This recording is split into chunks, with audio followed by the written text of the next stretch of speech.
2013-তে প্রধানমন্ত্রী পদের ক্যান্ডিডেট নরেন্দ্র মোদী পাটনার গান্ধী ময়দানে র্যালি করতে গেলে সেখানে হলো বম ব্লাস্ট। কয়েকদিন আগে প্রধানমন্ত্রী মোদী গেলেন বিহার সফরে, আবার এক ধামাকা হলো। কিন্তু তা কোনো বম ব্লাস্ট নয়, তার থেকেও অনেক বড় কিছু। পিএম ভিজিটের আগে নিয়ম অনুযায়ী ইন্টেলিজেন্স এজেন্সিস ওই এলাকার ইনফরমেশন গ্যাদার করছিল। তখনই তারা জানতে পারে দক্ষিণ ভারত থেকে কিছু শান্তিদূত পাটনা এসেছে। তাদের যাতায়াত পাটনার ফুলওয়ারি শরীফ এলাকার একটি ফ্ল্যাটে। দিল্লি আইবির ইনপুটের ভিত্তিতে 11 তারিখ রাতে 4টে থানার পুলিশ একসাথে হানা দিল। ওই ফ্ল্যাটে চলতে থাকা এক্সট্রিমিস্ট র্যাডিক্যালাইজড মুসলিম অর্গানাইজেশন পিএফআই আর তাদের পলিটিক্যাল উইং এসডিপিআর অফিস থেকে উদ্ধার হলো 7 পাতার এক chilling document, India 2047 towards rule of Islam in India. সবিস্তারে বর্ণনা রয়েছে কিভাবে স্বাধীনতার ঠিক 100 বছর পূর্ণ, মানে 2047-এর মধ্যে ভারতে ইসলামিক শাসন প্রতিষ্ঠা করা হবে, কিভাবে ভারতকে বানানো হবে আরো এক শান্তিপ্রিয় দেশ।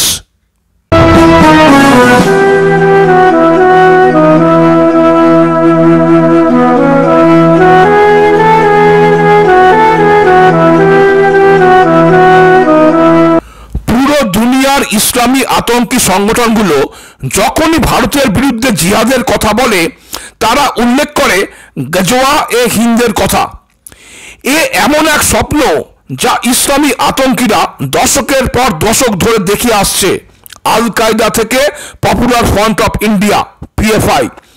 ইসলামে গজওয়া শব্দের অর্থ যুদ্ধ, হিন্দ মানে হিন্দুস্তান, হিন্দুস্তানের বিরুদ্ধে যুদ্ধ। এরা মানে যে পুরো দুনিয়ায় ইসলামের বিস্তার তখনই হবে যখন গজওয়া এ হিন্দ সফল হবে। পাটনার ওই ফ্ল্যাটে এনজিও চালানোর আর সেলফ ডিফেন্সের ট্রেনিং এর আড়ালে দেওয়া হতো চাকু, তলোয়ার থেকে অন্য অস্ত্রের ট্রেনিং। কিভাবে জমায়েত করতে হবে, কিভাবে দাঙ্গা লাগাতে হবে, তার ক্লাস চলতো। মানে 2 সপ্তাহের একটা ডিপ্লোমা কোর্স বলতে পারেন। গ্রেপ্তার হয়েছে মোহাম্মদ জালাউদ্দিন, ইনি আবার ঝাড়খণ্ড পুলিশের রিটায়ার্ড অফিসার।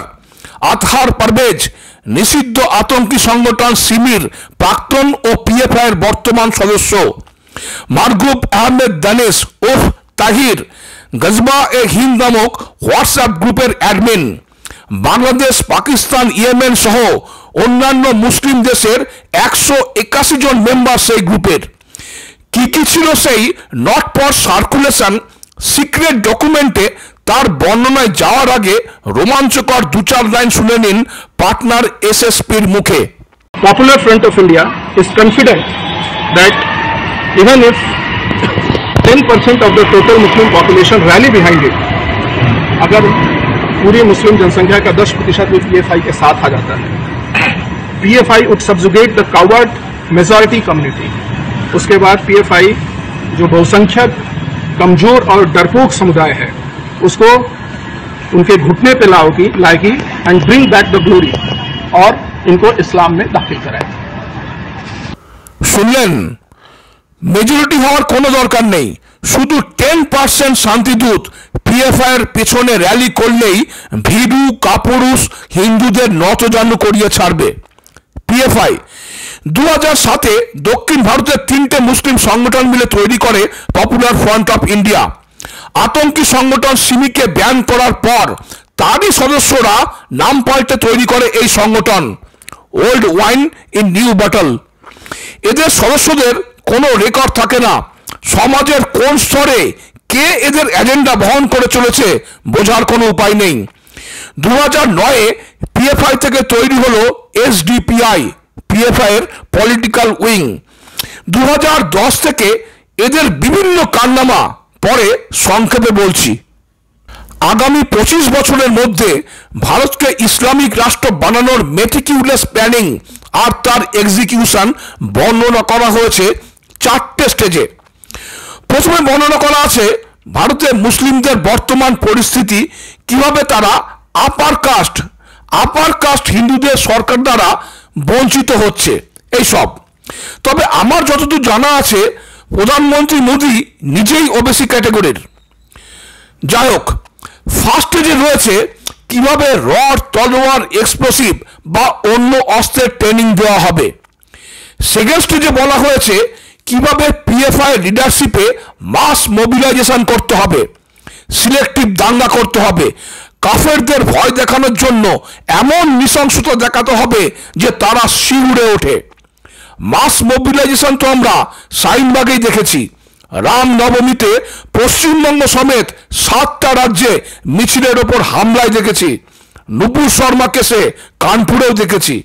আর নৃশংসতা সে তো 2020 দিল্লি দাঙ্গার অঙ্কিত শর্মা থেকে মহারাষ্ট্রের উমেশ কোলহে ও রাজস্থানের কানহাইয়ালালের গলা কেটে খুনেও দেখেছি। পুরো সফল পিএফআই, পাস্ট উইথ ডিস্টিংশন। এই স্টেজেই বর্ণনা আছে কিভাবে ন্যাশনাল ফ্ল্যাগ, সংবিধান আর আম্বেদকরকে ঢাল হিসেবে ব্যবহার করতে হবে, just to shield the real intention of establishing an Islamic rule. মনে করার চেষ্টা করুন, শাহিনবাগে অ্যান্টি সিএএ আন্দোলনে যত ন্যাশনাল ফ্ল্যাগ আপনারা দেখেছেন তা আর কোনো আন্দোলনে লক্ষ্য করেছেন?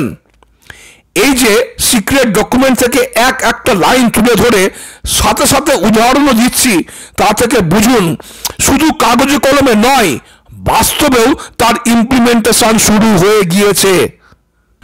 থার্ড স্টেজে করতে হবে stock piling of weapons and explosives. সেটাও দেখেছি দিল্লি দাঙ্গায় কিভাবে শান্তিদূতদের ছাদের ওপর ইট, পাথর, অ্যাসিড জমা করে রাখা ছিল। ফোর্থ স্টেজে বলা আছে কিভাবে এসসি এসটি ওবিসিদের বিশ্বাস অর্জন করতে হবে। জয় ভীম জয় ভীম এই স্লোগান তো নিশ্চয়ই শুনেছেন। সরকারকে দেখাতে হবে সঙ্গী, আরএসএস এলাই। শুধু উচ্চ বর্ণের হিন্দুদের স্বার্থে কাজ করে এই সরকার। জাতিভেদ বাড়াতে হবে, হিন্দুদের মধ্যে ভাঙন ধরিয়ে 50% এসসি এসটি ওবিসিদের সাথে নিতে হবে। আর এই স্টেজেই জুডিশিয়ারি, পুলিশ, সেনা সর্বত্র নিজেদের বিশ্বস্ত ক্যাডার ঢোকাতে হবে। এই কাজও শুরু হয়ে গিয়েছে। জাকাত ফাউন্ডেশন মুসলিমদের স্পেশাল ট্রেনিং দিয়ে তৈরি করছে আইএস আইপিএস। জামিয়া ইউনিভার্সিটিতেও চলছে স্পেশাল কোচিং। আরও আছে যেখানে কোনো সমস্যা নেই, গ্রিভেন্স নেই, সেখানেও নন ইস্যুকে ইস্যু বানাতে হবে। আবার উদাহরণ দিচ্ছি, ব্যাঙ্গালোরে হিজাব কোনো ইস্যুই ছিল না। একটা স্কুলের রুল দশকের পর দশক ধরে চলে আসছে। সেখানে হিজাব মাই ফান্ডামেন্টাল রাইট বলে পিএফআই সমর্থনে চলল তুমুল বিক্ষোভ, দাঙ্গা।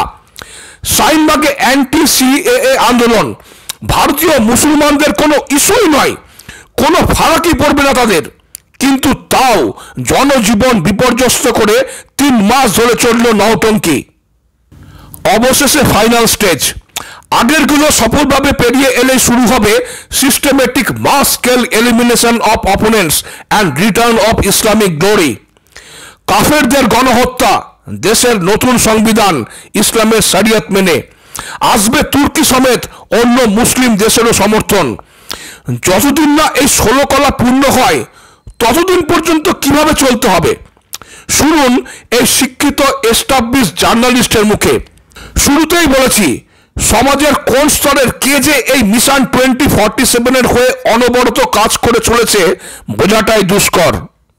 आम राय इसको लेकर बने कि जब तक हम वो आइडियल सोसाइटी बन पाएं जहां हमारी मजहबी पहचानों, हमारे मजहबी जो बिलीफ्स हैं, जो हमारे नारे हैं, उनको लेकर एक तरह की का एक्सेप्टेंस पैदा हो, तब तक हम एक इंक्लूसिव प्रोटेस्ट करें। और ये प्रोटेस्ट भी हमें उसी सोसाइटी की तरफ ले जा रहे हैं जहां हम सबको शामिल करेंगे। तो हम अपनी जो आइडियोलॉजी है उससे कॉम्प्रोमाइज नहीं कर रहे हैं। फिर से मैं यहां पर इसको आई वांट टू रीट्रेट, यहां हम अपनी आइडियोलॉजी से कॉम्प्रोमाइज नहीं कर रहे हैं, हम अपनी स्ट्रेटेजी बदल रहे हैं। একটা ব্যাপার পরিষ্কার, what's happening in Patna and found in Patna is not limited to one state. এ মাসের শুরুতেই তেলেঙ্গানার নিজামাবাদে পুলিশ গ্রেপ্তার করে শেখ সাদুল্লাহ, মোহাম্মদ ইমরান আর মোহাম্মদ আব্দুল মমিন নামে পিএফআই সদস্যদের। সেখানেও মার্শাল আর্ট শেখানোর আড়ালে চলছিল ডেডলি ওয়েপন ট্রেনিং, রীতিমতো ওয়ার্কশপ করে। তবে কি সত্যিই কট্টরতার বারুদের ওপর, ল্যান্ডমাইনের ওপর দাঁড়িয়ে ভারত কি কি স্টেপ নিয়েছে বা নেওয়া উচিত ছিল সরকারের? 2010-এ কেরালার এক কলেজের প্রফেসর জোসেফের হাত কেটে শরীর থেকে আলাদা করে এই এক্সট্রিমিস্ট র্যাডিক্যালাইজড মুসলিম সংগঠন পিএফআই, কারণ সেই গুস্তাখে রসুল।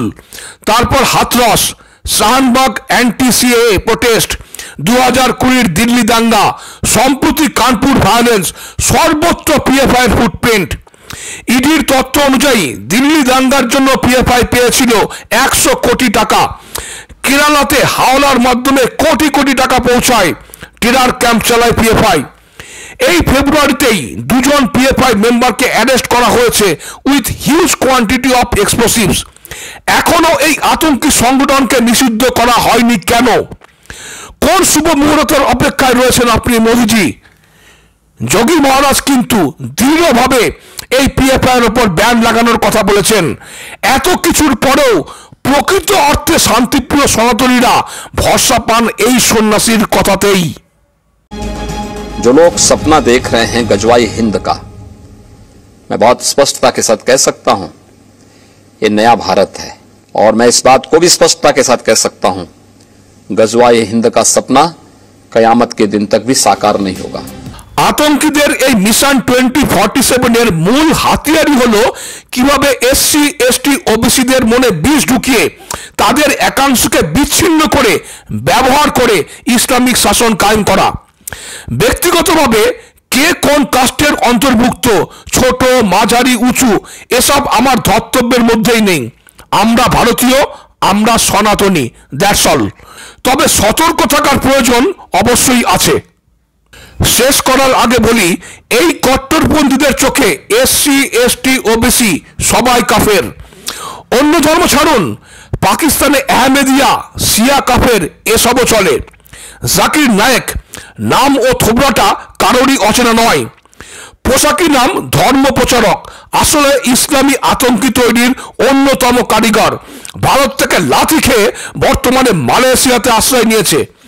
তাকে একজন জিজ্ঞাসা করেছিল, এই যে এনডিটিভির রবিশ কুমারের মতো নন মুসলিম কিন্তু সবসময় ইসলামিক মুভমেন্ট তাদের বিচারধারাকে সমর্থন করে, সব রকম সাহায্য করে, সে কি নরকে যাবে না জান্নাতে?